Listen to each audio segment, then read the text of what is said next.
Welcome to the Hard to Kill podcast, the official podcast of the Hard to Kill program, the world's leading program for driven individuals looking to gain direction and momentum, where we aim to break down the complex, multifaceted and holistic factors of human performance and optimization. Both on the program and on this podcast, we will be discussing and excavating everything pertaining to psychological resilience, physical robustness, and leading by example with discipline and tenacity to create a culture of winning, especially in the turbulent, frenetic, and high-tempo world of the ambitious individual. This is Mark, the creator, senior DS, and head coach of the Hard to Kill program. Let's get stuck straight into it. Okay, so motivation versus direction. Now, motivation is a topic that if you're listening to this will have 100% affected you, okay? And I speak to an enormous volume of people on a daily basis, both inside the Hard to Kill program and also, most worryingly, inside Instagram DMs. And those are the people who are telling me that they're not feeling motivated. So what I actually want to do today is explore, excavate, and discuss the topic of motivation and uncover, well, is this a motivation problem or is it actually a directional issue? Okay, so we're going to kind of look into what encapsulates motivation, how we can look to appeal to it, and more often than not, how it's actually a direction and a purpose issue rather than a motivation issue. So, if you're listening to this, you will very much resonate and identify with that sentiment of I've just not motivated. I just can't seem to find my motivation. And as a result, you then may well be self-deprecating, you might be self-critical, calling yourself lazy, and all of these other cascades of emotions. Now, I want to nip this in the bud that motivation is not a thing. Now, I've heard this circulated and perpetuated, honestly, normally by coaches, but all that does is identify that they haven't really spent the time or done their due diligence on, how the science is set up with regards to motivation. I can assure you that motivation is a very, very real thing. It's simply a cascade of neurotransmitters that initiate a feeling and an emotion that drive us to want to complete something. Now, where they are accurate is that it is very, very short-lived. It is very energy expensive. It's quite tiring, and it should not be relied on as a long-term action plan, as a strategy. But to suggest for a moment that motivation doesn't exist is akin to saying that anger does not exist, okay? Anger is a very real thing, and it takes a certain amount of circumstance. It takes a sequence of events in order to initiate that emotion in the individual, and obviously the way they're going to feel the anger is the emotion they're responding with in that moment. Now, motivation is exactly the same. So if we continue with that analogy of anger, individuals who are interested in self-mastery, who have a degree of emotional sophistication and emotional intelligence, are going to be aware of the kind of external occurrences, things, situations, scenarios, people, conversations, topics that would initiate and arouse those feelings of anger within them.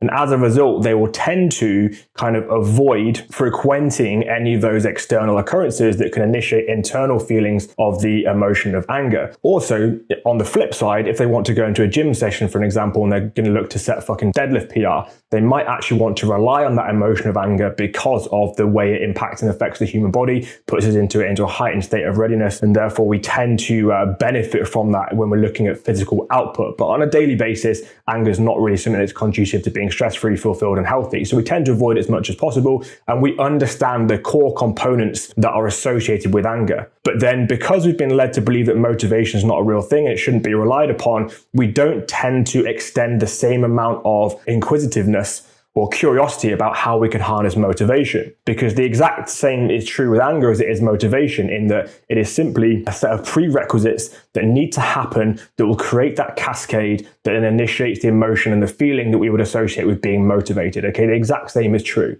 So what I want to do is I want to get stuck into that. I want to explore and expand upon that so that you can begin to understand motivation to a little extent, to a small extent. Because what we do inside the Hard to Kill program, it is not just hope. We know and we frequently communicate that hope is not a fucking action plan. It is not a workable, reliable strategy. We need to understand the mechanisms at play in some degree of detail so that we may appeal to that, and then we may rely upon it and we may action it and facilitate that when it's at our advantage, to our disposal, as opposed to just fucking hoping and waiting. That's like not knowing a bus timetable and standing at the side of the road and just fucking hoping for the best. We want to be able to preemptively say and appeal to all the mechanisms at play so that it is on our side, and we almost have an unfair advantage because we're able to appeal to it. So when we look at the topic of motivation, there is an enormous body of work. There's so many volumes of studies and research now that is available, but I don't want to go into the depths of just talking about citing scientific journals and referencing. What I want to do is look at this this from a coach's perspective,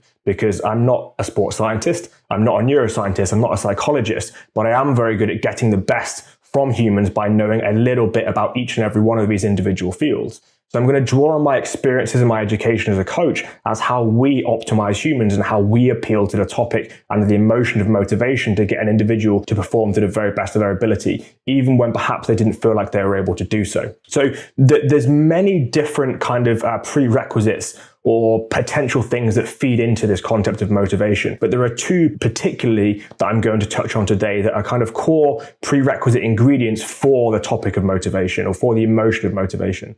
So just like with anger, anger is largely person dependent. There are some things that will make all of us angry, but what initiates anger in an individual is largely person dependent based on their interpretation of the situation, their current perspectives, but most importantly, their values. Does it kind of show disrespect to their values? Is it not in alignment with their values? That's a pretty quick way to get someone's back up. These are two of the kind of prerequisite ingredients that are required for motivation more often than not to get a person inspired and feeling motivated. The first of those is going to be affiliation. So when we talk about affiliation, although we have obviously evolved enormously as a species and we're very sophisticated as a species, we are largely independent, but to the greatest sense, to the greatest degree, we still need affiliation and we still strive for that affiliation. Without going into depths of evolutionary biology and evolutionary psychology, if we look through the lens of evolution, we know that we need to fit in, we need to be accepted, we need to be affiliated, we need to be heard.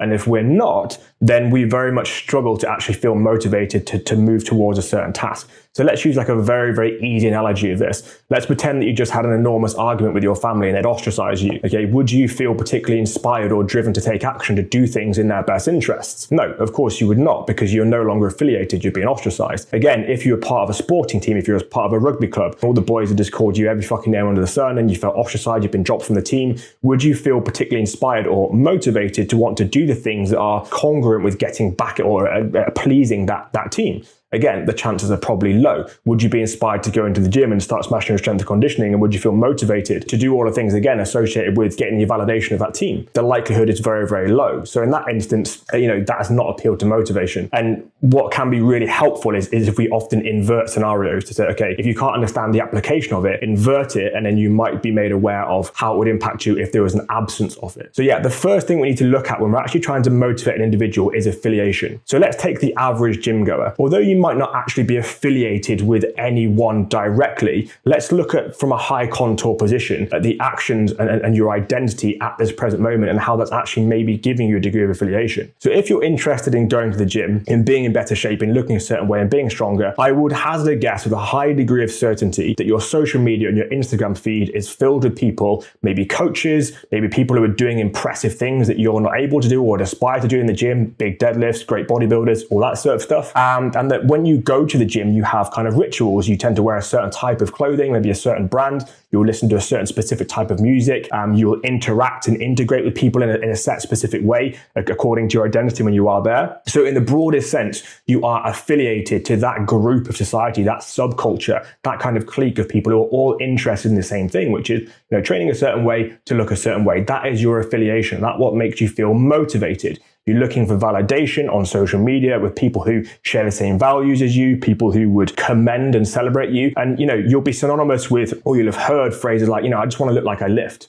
Don't you think that's really interesting? Why is it that's motivating to us? Again, because then we stand out to the gym goers. We're receiving affiliation. Therefore, our motivation goes up.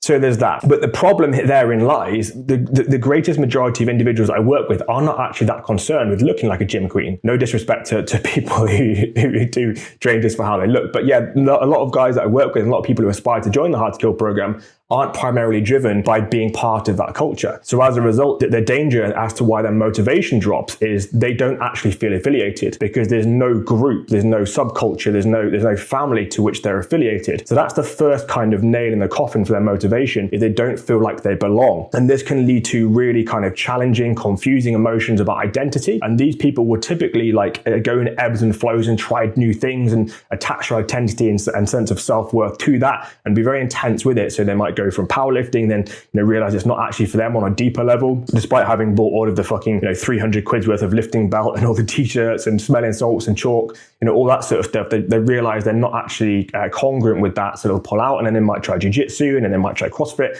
or just looking for that affiliation which gives them a sense of motivation. So when we look at affiliation as a core ingredient, that is why we are so community focused. That is why we have the brotherhood, because you are surrounded by like-minded, red-blooded individuals. Irrespective of the actual outcome, we all, to the greatest extent, communicate in the same way, have the same interests, whether that being in the great outdoors, being the greatest version of ourselves, performing well at work, and also being kind of a hybrid athlete who's capable of doing anything to a very high professional standard on any given day. We all have so many commonalities in our levels of drive, in our levels of personality, and that gives an individual affiliation. They feel heard. And when you feel heard, you feel inspired to do better. So that's the first ingredient. So if you're currently feeling like you're not motivated, well, ask yourself, where am I getting my affiliation from? And if you're not, that's something that's going to need to be addressed. And the second predominant thing that feeds into motivation or lack thereof is actually pursuit. You need to be in the pursuit of something. There needs to be a goal. There needs to be an outcome. And irrespective of whether that's an outcome-oriented goal or a process-oriented goal, you need to be moving in the direction of something. Because if there is no goal, then how the fuck do you score? You'd just be running around absolutely hopelessly, absolutely aimlessly, and nothing tends to make sense. So again, if we were to install something that you can pursue, so let's call it a goal, for want of a better phrase, let's use the overarching term goal. If we were to install a goal, what that allows us to do is then identify discrepancy. Okay, the very first and most important element of goal setting is identifying the discrepancy. So where am I at right now, and where do I actually aspire to be? From that, we can then assign a timeline. So what is the temporality of closing this discrepancy? Is this something I can do in a short term? Is this going to be an intermediate goal? Is this going to be a long-term endeavor? So let's pretend, for example, you're currently just started training jiu-jitsu and you're going to become a black belt, right? That's going to be a very, very long-term goal for you, which is not anything to be discouraged by, because once we have that goal, we can now begin to reverse engineer from that. And we can start to assign the things that are important and are congruent with that. So often when we find high performers and ambitious people and high achievers, they can actually hold themselves back from setting goals because A, there is a fear of failure, B, there is a fear of evaluation. And that tends to come from having a very critical inner narrative that makes it so hostile, they then even commit to making a goal in case they don't achieve it, and then they beat themselves up for weeks and months. But yeah, in the first instance, what we actually do is give them confidence to create a goal because we believe in their ability to actually achieve that, given the right tools, trainings, accountability, and resources. So we've got to look at setting an actual goal and reverse engineering from that. We can then start asking the question, well, what is the level of goal complexity? So if you want to achieve your black belt in jiu-jitsu, whilst that's very easy to say, it's far from easy to do because it's a long term, and obviously there are a hell of a lot of skills, both athletic and actual skill-oriented things that are going to extend our temporality. So, your guess is as good as mine as to how many hours it actually takes to get a black belt, but you're talking probably hundreds of thousands of hours there or thereabouts, to actually facilitate that. And we've got to look at, okay, what are the prerequisite skills? We need to have a level of motor skill. We need to have a level of athleticism. We need to obviously have a base of robustness so we can be training as frequently as possible. Now, if it's a slightly more simple goal or seemingly simple goal of, okay, I can currently deadlift 150 kilos and I'd like to be able to deadlift 200 kilos. Okay, fantastic. We have identified a goal and we can now identify that discrepancy. We can now add a timeline and we can reverse engineer. So we've got to look at having test blocks and then test retests. So we're always working towards something. We're always in the pursuit of that. Okay. And then we can start to break down, well, how simplistic is this goal? Because actually a deadlift, adding 50 kilos to a deadlift is not necessarily an easy task. We've got to look at current levels of skill and ability. So what's your level of technical proficiency? What is the weakest link in the chain? Is it postural? Is it actually raw strength? Is it a technical ability? Who do we need to consult with? What do we need to do to facilitate that progression? How frequent we should be retesting? Also consider, what is the level of goal importance? Is this your be all and end all? Is this being done for competition? Therefore, it's a high level of goal importance, in which case we might end up assigning more time to it and you're going to feel more intrinsically motivated to pursue that. Or is it just a nice to achieve? In which case you're probably not going to want to assign as much time and it has a lower degree of importance. Therefore, you're not going to feel such a bright heat of motivation to pursue that. But in any case, it's just important that we are actually in the pursuit of something. Now, this is why we coin the phrase and use the phrase, the relentless pursuit of excellence inside the Hard to Kill program. Because as you're maybe starting to understand now, if you have something you're in the pursuit of, but it is an outcome, what happens once you've actually achieved that? And again, we see this an extraordinary amount in DMs with people we're speaking to on social media, is that they have achieved success in their past life. They've done Ironmans, they've done arduous courses, they've done incredible things in their professional sphere, and they were so driven in the pursuit of that. And now that's happened, now that box has been ticked. They've got no real reason, they've got no real purpose, they've got no pursuit. So now not only do they have nothing to pursue, they also have no one around them making them feel affiliated in the relentless pursuit of excellence. Whereas when you align yourself and when you kind of join that party of, right, it's not about being the best, it's about continually being better. You can then assign metrics and you can begin to understand and expand your psychology. And similar to the first episode of this podcast, I spoke about asking better questions. The exact same is true here. When you're in the relentless pursuit of excellence, you will constantly be asking questions of yourself and engineering questions like, how good can I really be at that? Like, how strong could I get this whilst only spending this amount of time per week doing it, whilst also being great here? And every time, the beauty of the relentless pursuit of excellence is that every time you solve a puzzle, every time you answer a question, by default, you're going to initiate new questions, you're going to create new puzzles. But we're in an extraordinarily fortunate situation here where they are just puzzles. They're not really problems. Problems are, where am I going to sleep tonight? Like, how am I going to eat? How am I going to pay my rent this month? Those are real problems. And again, you actually have pursuit there. So you're going to be very motivated to want to solve that because there's a high degree of goal importance. Whereas here we're looking at puzzles. Okay, we're looking at every time we solve one of these, we're extraordinarily fortunate that we're moving towards the greatest version of ourselves. And that for me is extraordinarily exciting. And I get immense amounts of motivation and fulfillment from allowing and facilitating other people to do that by bringing together all of these spheres. So obviously we've touched on affiliation, we've touched on pursuit today, and those are a couple of the things that we facilitate inside the Hard to Kill program. But what I want you to understand here is that motivation is a very real thing, but it's not something that can be relied on out of luck. If you appeal to affiliation, if you appeal to the sense of pursuit, I can hands down guarantee you will act with a greater degree of urgency and of motivation. You simply have to just understand all the prerequisites to facilitate that. Now, it's not just going to be as simple as writing something down on pen and paper, but I do want to give you some practical takeaways so you can actually look to facilitate this. So first and foremost, I actually want you to sit down and ask yourself, like, what is important to me? What is it I would love to achieve? And if you're a high performer, if you're a high achiever, if you're an ambitious people, I would understand there's going to be a degree of fear here. And you might think, oh, I don't even know. I guarantee that you do know, but that you have a fear of failure based on past experiences. You've been quite self-critical and you've been quite unkind to yourself if you haven't achieved something. So I want you to ask yourself, well, what would I want to achieve if I wasn't scared of failing? If there wasn't going to be a berration, if I wasn't going to self-flagellate for not achieving these things, what would I love to achieve? And if again, you still can't come up with a goal here, we'll ask, what would I like to do less of? What would I like to see less of in my life? Because when you answer that question, maybe it's stressing about something, maybe it's doing an unproductive or unhealthy habit. If you want to do less of something, that can still be a process-oriented goal. Because then you'll ask the question, well, what is required? What do I need to start saying no to facilitate that? And if I'm going to say no to something, that's given me the space to say yes to something else. So what is it I would like to say yes to in its space? So maybe it's I want to spend less time scrolling aimlessly on social media and I would like to start reading for 30 minutes every night instead. Brilliant. That's a fucking fantastic goal. Now let's assign a temporality. So I want to stop scrolling as much on social media. I'm going to start reading instead. Well, it's really important you understand that the reason you're motivated to scroll on social media is because it's giving you affiliation and you're pursuing the dopamine hit of validation, of seeing people who share the same values, of potentially having a notification, and all of those things are engineered to get your attention. Be very aware of that. So if you're going to read in place, don't pretend you're going to read like a brief history of time, because that's very dry. That's very heavy subject matter. It's not going to inspire you. You're not going to feel affiliated by doing that. So it's imperative in the first instance that you pick a subject matter, that you pick a book that you legitimately enjoy, that appeals to you, whether that's an autobiography, whether that's a fiction book, whatever it is, it has to actually be appealing to you. And then you have affiliation because, it's someone who maybe shares your values or someone you would aspire to be like. And then you have pursuit because after a couple of nights of doing that, your sleep will be getting better. So you've already received an ROI in doing that. So first thing is, identify the actual goal and what it is you love to achieve. Then secondly, start asking yourself, well, how can I become affiliated with people who think like me, who want to be like me? Because as cliche as it sounds, literally your network is your net worth. And environment is fucking key. It is such a powerful facilitator in success. And we know, and there are multitudes of studies and research to show that if you're surrounded by people whose kind of baseline habits are your aspirational behaviors, you'll get dragged up to that level of the group. If we're to use the analogy of a 100-meter sprint, if you always run a 100-meter sprint with people you're faster than, you will always win, but you'll never get faster.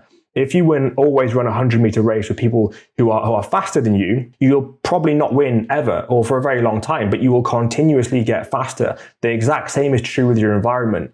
So I'm not going to be as immature as to say that, right, cast aside all of your friends who don't share the same beliefs as you, but do start looking, actively searching for people who think in the same way as you, who hold the same values and who aspire to be the greatest version of themselves, because then that is going to pull you on, it's going to inspire you, and again, it's going to give you the motivation you're looking for. So that's the second thing. So first, what do I actually want to achieve? Second, how can I find affiliation? Third, I want you to actually look at pursuing that. So the very simplistic element of goal setting is simply identify a discrepancy. And again, an area that I see people fall down here is they set unrealistic expectations. That A, it's going to be much quicker than they think it is, or B, it's going to be much easier than they think it is. Something we do again in the Hard to Kill program, actually the first appointment that you have when you first join the program is we sit and we write this down with you in black and white, and we have a framework and a template to go through where we're looking at, okay, now let's regulate expectations. What's going to go wrong and when is it going to go wrong? Is it a belief system we're going to run into that wants to hold you back? Is it an identity issue? Is it a logistical issue? No, and how are we going to solve this? And if we can't solve it, what's going to be plan B so we can keep plan B as close to plan A as possible? Because you have to understand that no